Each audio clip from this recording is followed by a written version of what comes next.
আমি পুরাপুরি বুঝে পড়ার কোনো পক্ষপাতী না। ফর বায়োলজি অন্য সাবজেক্টের ক্ষেত্রে কিছু ক্ষেত্রে অবশ্যই অ্যালাউড। কিন্তু যদি শুধু বায়োলজির কথা বলি, বায়োলজি সাবজেক্ট এখন আমার কাছে মনে হয় যে একজন ডাক্তারের কাছে আমি যদি যাই, নাকের হাড্ডি ভাঙে, হ্যাঁ?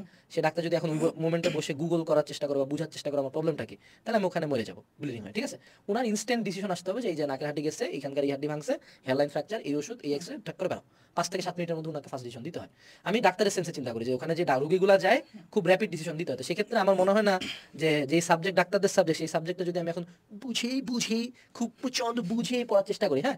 If I confuse math physics with biology, then I am fucked.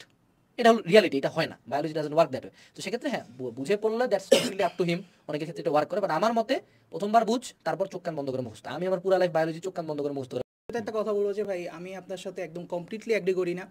আমি যেটা বিশ্বাস করি, এটা একটা মাঝামাঝি একটা উত্তর। সেটা হচ্ছে কি ভাই, বায়োলজি জিনিসটা এমন একটা জিনিস যে এটা আসলে আপনি কিছু জিনিস বুঝে পড়বেন, কিছু জিনিস খুব মুখস্থ করা লাগবে, এটা আমি মানি।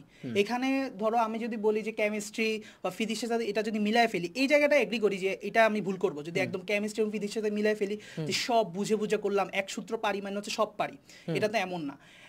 আমাকে কিছু জিনিস মুখস্থ করা লাগবে। কিন্তু মানে আমার এখানে যেটা সমস্যাটা হচ্ছে যে আমি যেই জিনিসগুলো বুঝে পড়তে পারবো, সেই জিনিসগুলো আমি যদি মুখস্থ করতে যাই, তাহলে দেখা যাবে মুখস্থের বার্ডেনটা আমার অনেক বেশি হয়ে যাবে। কারণ আপনি হয়তো পারছেন, আপনার জন্য এটা ওয়ার্ক করছেন, আপনি 100টা তথ্য মুখস্থ রেখে আপনি পরীক্ষায় ভালো পারফর্ম করতে পারছেন। কিন্তু একটা ছেলের পক্ষে সে হাইয়েস্ট তথ্য মুখস্থ রাখতে পারে 20টা, না বুঝে তথ্য মুখস্থ রাখতে পারে 20টা। তো ও কি করবে? ওর তো যাওয়ার জায়গা নেই। ওর বেসিক্যালি হচ্ছে কি 80টা তথ্য ওকে বুঝে মুখস্থ করতে হবে, বুঝে মনে রাখতে হবে, এবং দেন হচ্ছে ও যদি 20টা তার পারতেছে না, ঠাটা মুখস্থ করে যাও, ও পরীক্ষা ভালো করবে। আরেকটা উদাহরণ আপনি দিয়েছেন ভাই, সেটা হচ্ছে অনেকটা আইরনি করছেন, ডাক্তার না হয়েও ডাক্তারের পার্সপেক্টিভ থেকে কথা বলা। সো আমি যেহেতু আসলে ডাক্তারি পড়াশোনা করি বা মেডিকেলে পড়াশোনা করি, আমি একটা জিনিস বিশ্বাস করি, এই যে ডাক্তার 2 মিনিটে যে একটা জিনিস প্রেসক্রিপশন লিখে দিল, এটা কিন্তু তার আসলে দুই মিনিটের জায়গায় তার 2 বছরের আন্ডারস্ট্যান্ডিং ছিল এখানে।